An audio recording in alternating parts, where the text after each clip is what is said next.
sa jeepney.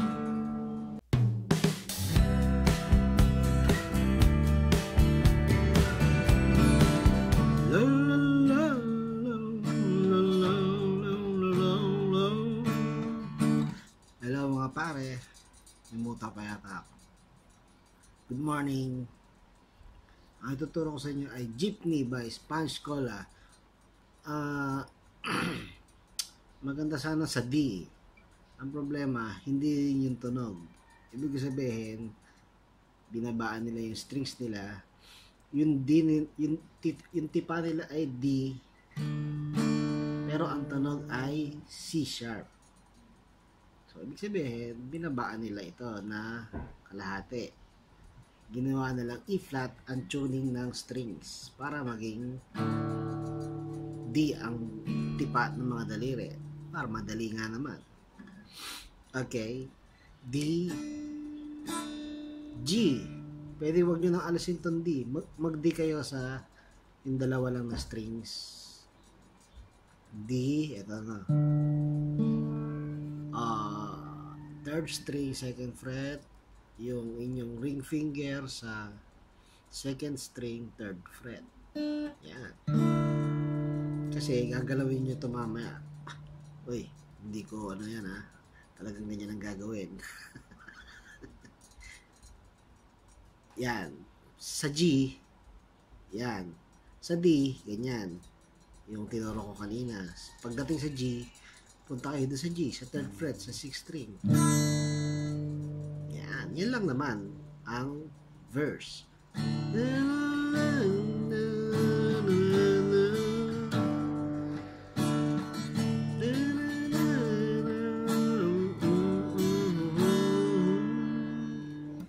So, paano strumming na? Down, up, up, down, up, up, down, down, down, up, down, up, up, down, down, up, up, down, up, up, down, up, down, up, up, down, up, up, down, up, down, up, up, down, up, down, up, lipat down, up, down, up, down, up, D, up, down, up, down, up, G, up, down. Yun. Sa refrain, pwede rin hindi nyo na alisin. Yung D. Ito. Yung ring finger, huwag nyo na alisin. Ilipat nyo na lang sa G. Whoop, whoop. Palit nyo. Pwede hindi nyo rin alisin. A.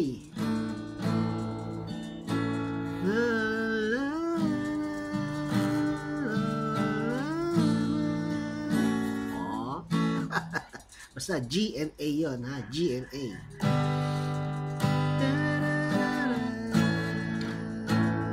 Paano ang strumming?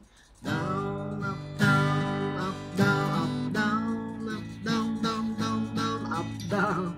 Basta, ang counting 1, 2, 3, 4 1, 2, 3, 4. Pwede na kayong magbahala na kayo sa strumming. Pwede kayo mag-strumming na kung ano-ano. Basta nasa timing kayo. Lagi kong tinuturo yan. Ang strumming, nai-invento yan dahil alam nyo yung timing.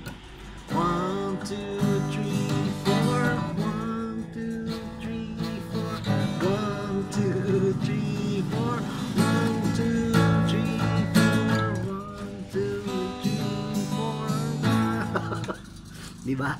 Kahit anong strumming, basta nasa timing, masarap pakinggan. So basic, down, up, down, up, up, down, up, down, up, up, down, up, down. Okay, tapos na tayo sa refrain. Chorus. Ang chorus, D, A, E minor, G, 1, 2, 3, 4, A, 2, 3, 4, E minor, 2, 3, 4, G, 2, 3, 4, D, 2, 3, 4, mga gabi,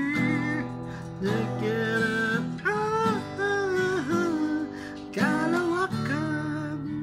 Yun lang ang pag-aaralan nyo.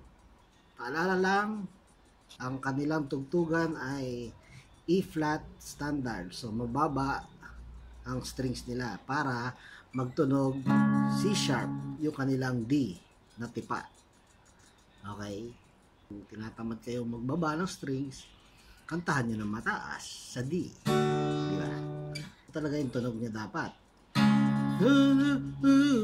Down sa jeepney.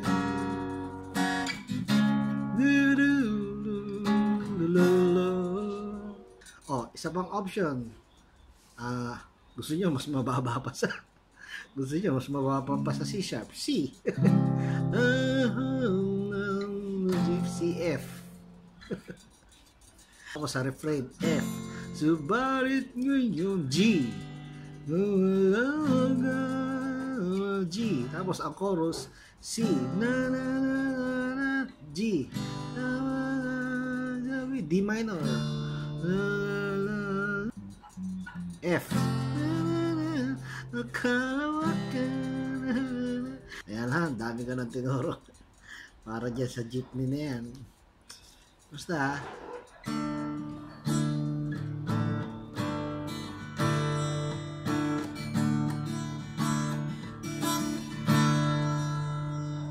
timing, mga pare. Mag-aral kayo mag-timing ng mga kanta. Pakinggan nyo kung kailan. Pakinggan nyo yung kanta, tapos bilangan nyo, tapos pagbibilang nyo pang ilan para bago lumipat ng chords. Tip yun, tip sa gustong makinig ng kanta at baka matry nyo makakapa ng kanta, diba?